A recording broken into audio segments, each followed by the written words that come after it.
There's a lot of people going through divorces with a narcissist, and a lot of those are very messy. A lot of those are very frustrating. A lot of those are very time consuming, and a lot of those are extremely expensive. And more what people are running into is the idea that when they start to go through the divorce process with their narcissist, they're met with no responses. They're met with snide remarks. They're met with no communication in regards to the divorce.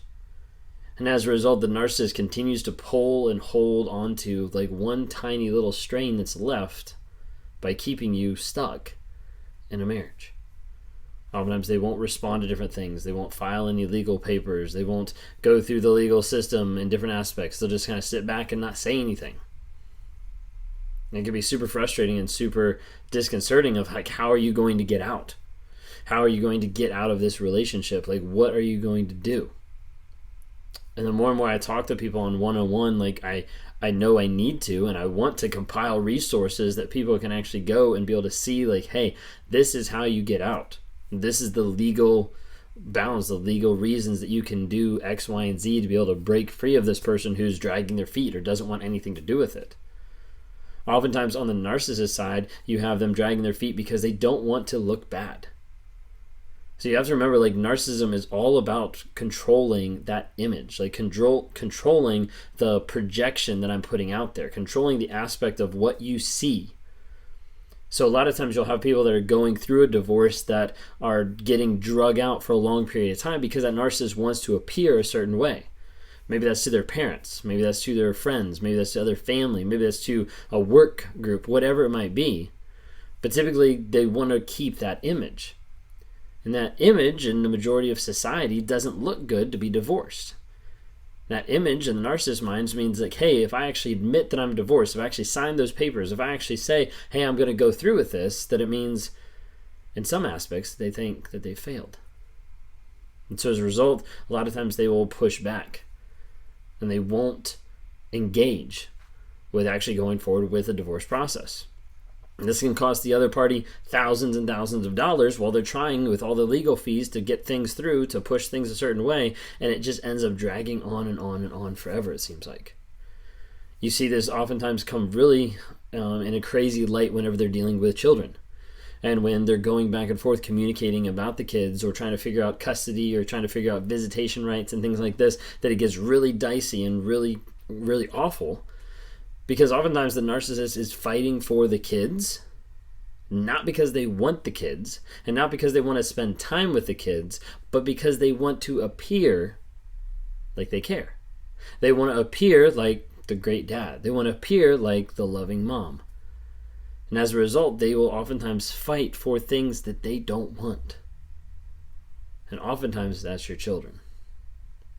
And you'll see it time and time again in different relationships, in different divorce patterns where they'll fight for something. They'll fight for the kids and custody of the kids or visitation rights or whatever it might be. They'll fight for that, and then when they get that, or when that actually happens or visitation becomes a regular thing, you start realizing like, hey, they're not engaging at all.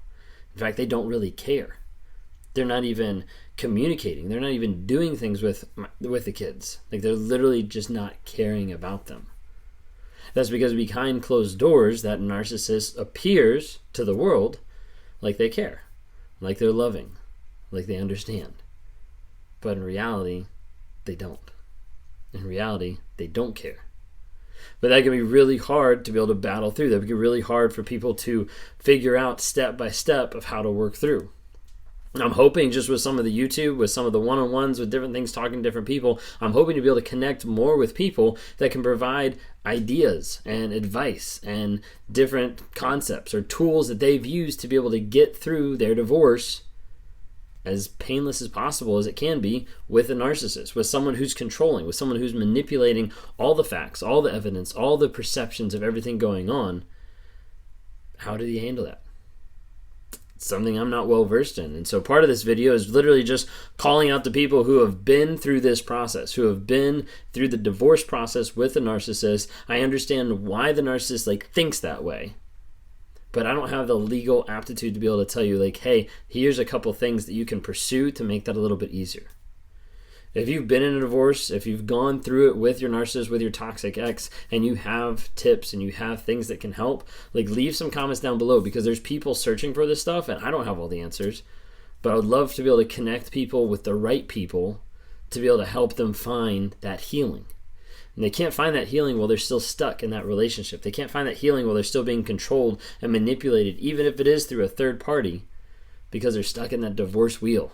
And they're not able to get out of it because the other person doesn't want to commit to actually owning up to what they've done and finishing up the divorce.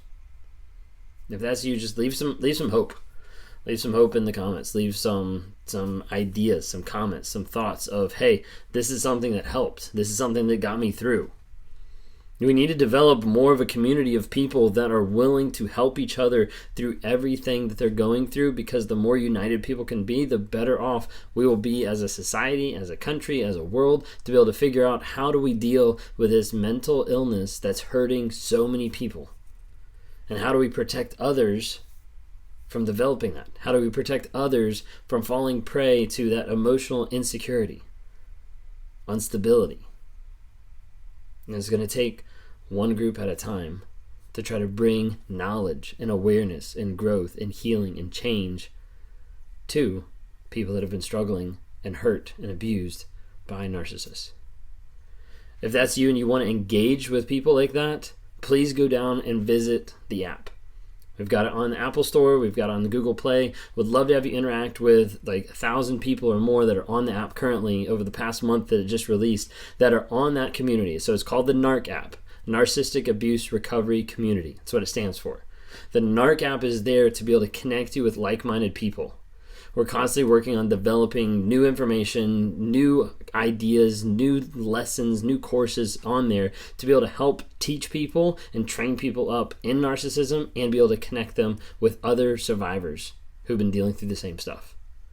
Would love to have you join that community and just have you engage with it so you can see there's more people out there that are growing. There's more people out there that have been hurting but are working on changing and are working on becoming better. We've got other different app exclusives and things like that that are going on inside the app. I won't bore you with that, but I would love to have you join that just for that community aspect. Maybe you're a person out there who's been struggling with narcissistic abuse and you've been in that relationship where you're not sure what was wrong. You're not sure how crazy it was. You're not sure the toxicity, but you know, hey, something wasn't right. This person really devalued me a lot. They really talked down to me. They really were really mean, really awful. They cheated on me and they didn't seem to care. They left me and they didn't even say goodbye. Like, all these different things that happened in your relationship, you're just like, I can't figure this out. Would love to talk to you. You can reach out on my website, rawmotivations.com. If you're familiar with Calendly, that's how it's called.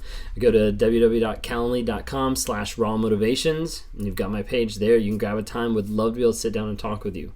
Whenever I talk with you, a lot of times what we do is we go through the situation that you've been through. We try to see like where your mindset is and what I can do to be able to help get you healing and change and grow to be the best person you could possibly be. Because a lot of times people are coming through a narcissistic relationship and they've got all this fog, all this like filter of everything that's going on because the narcissist has put all these fantasies and has put all these lies over them that they don't really know what's true. Like, was the relationship real? Did this person love me? Did they actually care? Like, do they care about my kids? Like, what's actually going on here? And a lot of times I try to work with people to help them understand and help them find healing by dealing with the feelings, the fable, and the facts to find out what is the real story that's going on here. And how do we acknowledge that, and how do we continue to grow and progress to move through this to be the best person possible? I do talk to some narcissists. There's some narcissists that reach out to me. Majority of them just want validation. They don't want actually healing and change. If that's you and you want to talk, would love to talk to you with you. But you got to be honest. If you're not going to be honest, then just don't waste my time. Okay? Would love to have you follow on different social media platforms. So we are on Instagram, Facebook, YouTube. Check out the longer videos on YouTube, except that's where I'm talking right now, so you don't need to check these out. But check out more of the videos on YouTube because there's a lot of ones that I'm trying to deal with different subjects a little bit longer than just a minute on some of the shorts and things like that. Obviously, we also have podcasts. So Apple Podcast and Spotify are two out there that would love to have you engage with as well. With Spotify and the Apple Podcast, there's also kind of like a sub-series called Inspire Motivate that's not really narcissistic content, but it's more motivational and it's more mindfulness and trying to get you to think beyond just narcissistic abusive relationship, but like what's next. So feel free to check that out. I'm going to stop word sputtering here, and we'll see you in the next video.